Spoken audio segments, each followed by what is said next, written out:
हरिः ओम् ॐ नमो नारायणाय गोविन्द गोविन्द परमानन्द परब्रह्म परमात्म परमपुरुष परमेश्वर पाहि मां रक्ष मां शरणु प्रभु शरणु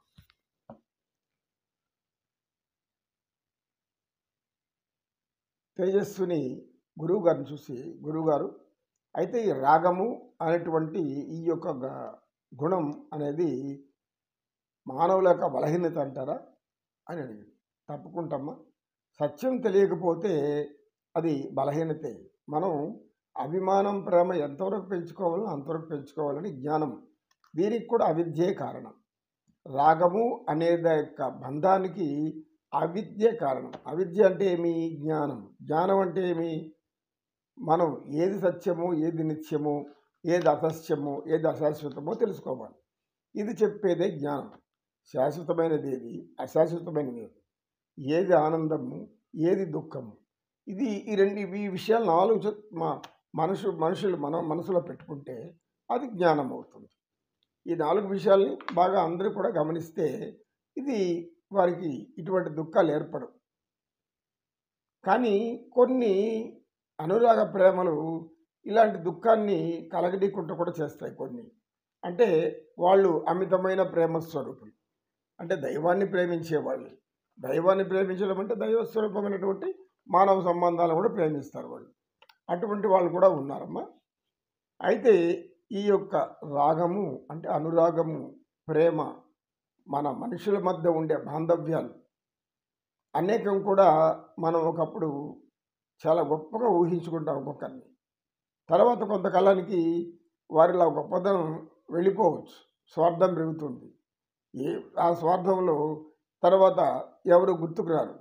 అలాంటప్పుడు ఇంత స్నేహంగా, ఇంత ప్రేమగా, ఇంత ఇదిగా మన బంధాలు ఉన్నాయే, ఎందుకు ఇప్పుడు ఏమైపోయాయి ఇవి అనే ఆలోచన వచ్చేస్తుంది వేరే వాళ్ళకి, ఇతరులకి. అంటే వాళ్ళని ఎవరైతే అభిమానిస్తున్నారో, ఎవరు ప్రేమిస్తున్నారు, అందువల్ల ఏమవుతుంది? దుఃఖం వస్తుంది. దుఃఖమే కదా. కాబట్టి ఎవరిని ప్రేమించాలి, ఎవరి మీద మన అనురాగం ఉండాలి ఎక్కువగా, ఎవరి మీద మనకు తక్కువ ఉండాలి. ఉంటుంది ప్రేమానురాగాలు లేనటువంటి మనిషి అంటూ ఎవడు ఉండడు. ఎందుకంటే మనకు బుద్ధినిచ్చాడు కాబట్టి అనేక బంధాలు మనతో ఉంటాయి. ఇందాక చెప్పుకున్నాం కదా పద్యము, మాతా పిత తల్లి తండ్రి గురువు దైవం స్నేహితుడు బంధువులు, ఇవన్నీ ఇలాంటి ఇట్లాంటి బాంధవ్యాల్లో స్వార్థం పెరిగిపోతుంది. ఎందుకు? తేడాలు వస్తాయి. ఒకరు ధనవంతులు అవ్వచ్చు, ఒకరు పేదవారు అయిపోవచ్చు, ఇంకొకరు చెప్పిన మాట ఉండొచ్చు, ఇంకొకరు అహంకారపూరితంగా ద్వేషించవచ్చు. ఇలాంటివన్నీ ఉంటాయి. ఇవన్నీ కూడా అజ్ఞానమే. సరైనటువంటి జ్ఞానము, సరైనటువంటి విద్య లేకపోవడమే ఈ యొక్క అజ్ఞానానికి, దుఃఖానికి కారణము. కనుక మనం సత్యమేదో అసత్యమేదో తెలుసుకుంటే ఇట్లాంటి దుఃఖాలు రావు. దీనికి చిన్న ఉదాహరణగా ఒక కథ చెప్తాను. అది మన పురాణాల్లో ఉండే కథే. పూర్వము ఒక 2 ముని దంపతులకు సత్యవంతుడు అనే ఒక కుమారుడు కలిగాడు.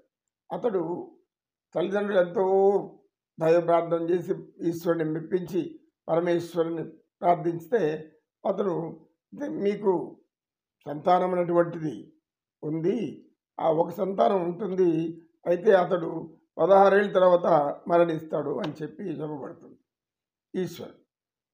సరే, ఏదో ఒక బిడ్డ అనేది ఒకటి ఉంటే మనం చూద్దామని చెప్పేసి వాళ్ళు ఒప్పుకుంటారు, తెలుస్తుంది వాళ్ళకి. సత్యవంతుడు పుట్టాడు. అతనికి 16 ఏళ్ల వయసు వచ్చే సమయానికి తల్లిదండ్రులు ఏం చేస్తారంటే, వీడికి మరణం వస్తుంది, వీడు మరణిస్తే మనం బాధపడతాము, దుఃఖపడతాము. బిడ్డకి ఏమన్నా అయితే బాధపడిన తల్లిదండ్రులు ఎవరు ఉంటారు? వాళ్ళు జ్ఞానులు కూడా కానీ, వాళ్ళు మునులు కూడా కొంత ఈ యొక్క రాగం అనేది ఉంటుంది వాళ్ళలో. కనుక వాళ్ళు ఏం చేశారు, సత్యవంతుణ్ణి ఎట్లా బతికించుకోవాలో ఆలోచిస్తున్నారు. అదే సమయంలో సావిత్రి అనే ఒక స్త్రీ, కులస్త్రీ, ఆమె మహాదైవభక్తి పర్రాలు. ఆమె ఎంత గొప్ప దైవభక్తి అంటే చెప్పలేనంత దైవాన్ని అంత ఇదిగా ప్రేమించింది. ఆమె ఈ యొక్క సత్యవంతుడిని చూసి వ్యామోహపడింది. పెళ్లి చేసుకోవాలని నిశ్చయించుకుంది. తల్లిదండ్రులకు చెప్పింది. తల్లిదండ్రులకు తెలుసు, ఇతని గురించి అందరూ చెప్పుకున్నారు. శాస్త్రవేత్తలు జ్యోతిష్కులు అందరూ చెప్పారు ఇతను అల్పాయుష్కుడు ఉండడు అని. సరే వాళ్ళ అమ్మ నాన్న కూడా ఆమె చెప్పారు సావిత్రికి, అమ్మ అతను అల్పాయుష్కుడు, నిన్ను పెళ్లి చేసుకుని 1 సంవత్సరానికే మరణిస్తాడు, నువ్వు ఎందుకు ఇలాంటి కోరి చేస్తున్నావు అంటే ఆమె అంటుంది ఏమంటుందంటే, తండ్రి ప్రేమ అనేది మనసుకు సంబంధించింది, లోపల ఆత్మకు కూడా సంబంధించింది. ఈ రెండు అంగీకరిస్తే అటువంటి వాళ్ళని ప్రేమించాలి.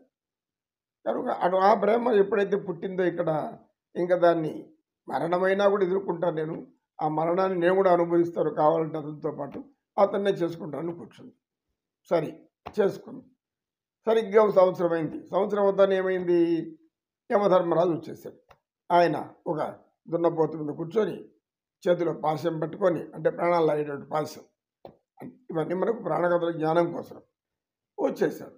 రాగానే ఈమె పతివ్రత కదా, మహాపతివ్రత, ఎవరిని ప్రేమించిందో అతన్నే పెళ్లి చేసుకుంది, ఎవరిని పెళ్లి చేసుకుందో అతన్నే పూజించింది, ధ్యానిస్తుంది, భర్తని లోపల స్థిరంగా ఉంచుకుంది. ఈ భర్తకి ఏం కాకూడదని అనేక వ్రతాలు, మంగళ గౌరీ వ్రతం, అన్ని వ్రతాలు చేస్తూ కూర్చుంది. యముడు వచ్చాడు, చూసింది, ఆయన పాశం వేశాడు, సత్యవంతుడు ప్రాణం పోయింది. ఈమెం చేసింది, యమధర్మరాజా ఇది అన్యాయం, నాకు పెళ్ళి 1 సంవత్సరమే అయింది, ఈ లోపల మీరు నా యొక్క భర్తను తీసుకుపోతే ఎట్లా అని అడిగింది. అమ్మ ఇతను అల్పాయుష్కుడు, విధి ఇంతవరకే ఏదైనా ఆయుష్ ఇచ్చింది, ఈ తర్వాత నేనేం చేయలేను తల్లి అని చెప్పి యమధర్మం అన్నాడు. ఆయన ధర్మం, ఆయన యమధర్మం అంటే ఏమి, అంతకు మించిన ధర్మం ఇంకోటి లేదు. యమధర్మరాజు యొక్క ధర్మానికి మించిన ఇంకా ఏ ధర్మము ఉండదు. కాలస్వరూపుడు, ఆయనకి ధనవంతుడు లేదా కోటీశ్వరుడు లేదా ఇంకో గొప్ప ప్రధానమంత్రి, రాష్ట్రపతి, ఇలా గొప్ప గొప్ప మళ్ళా తేడాలు ఏమి లేవు ఆయన దగ్గర. అటువంటి ఆయనకి కావాల్సింది ఏంటి, ఎవడి ఆయుష్ తీరిపోతే వాళ్ళు లాక్కొని పోతా ఉండే పని, అది ఆయన పని. యమభటులు పంపించడం వచ్చారు, ఈయన పాశం వేశారు. ఈమె వెంటనే ఆ పాశాన్ని గట్టిగా పట్టుకుంది, నేను నిన్ను వదలను, నా భర్త ప్రాణం ఇస్తే కానీ నేను వదలను గట్టి కూర్చుంది. ఎంతతో చెప్తాడు, తల్లి మరణం సహజము కావచ్చు, కానీ సంవత్సరంలో పెళ్ళి తప్పుడే నన్ను తీసుకెళ్తే నా వయసు ఏం కావాలి, నా భర్త లేకుండా నేను ఎలా జీవించాలి, నేను ఇంకే పరమ్మగాడిని నేను తీసుకురాను లోపలికి అని కూర్చుంది. సరే ఏం చేస్తారు యముడు, లేదు ఆయన పని చేసుకుని పోతా ఉన్నాడు, ఈ వెనకాల పడి పోతానే ఉంది. వచ్చేసింది వైతరిని నద్దు చేస్తూ ఉంది, అది దాటితే ఇంకా యమలోకం, దగ్గరకు వచ్చేసరికి అక్కడికి కూడా వస్తూ ఉంది. యముడికి ఆశ్చర్యం అయిపోయింది, ఇంత దూరం ఒక స్త్రీ ఈ భయంకరమైనటువంటి అరణ్య ప్రాంతాలు, పులులు, సింహాలు అన్నీ ఇవ్వబో ఉన్నాయి, భూత పేద ప్రజలు కూడా తిరుగుతూ ఉంటాయి, ధైర్యంగా వస్తుంది అని ఆగి మళ్ళీ చెప్పాడు, అమ్మా నువ్వు ఎంత దూరం వచ్చినా నేనేం చేయలేను, ధర్మాన్ని తప్పి నేను ప్రవర్తించలేను, నా ధర్మం నాది, కాబట్టి మీరు నా మాట విని తీరాలి అని గట్టిగా పట్టుకుంది.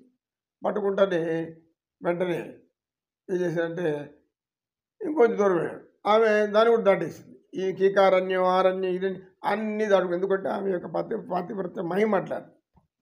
చివరికి యమధర్మరాజు ఇంక ఓపిక నశించి, తల్లి నీకు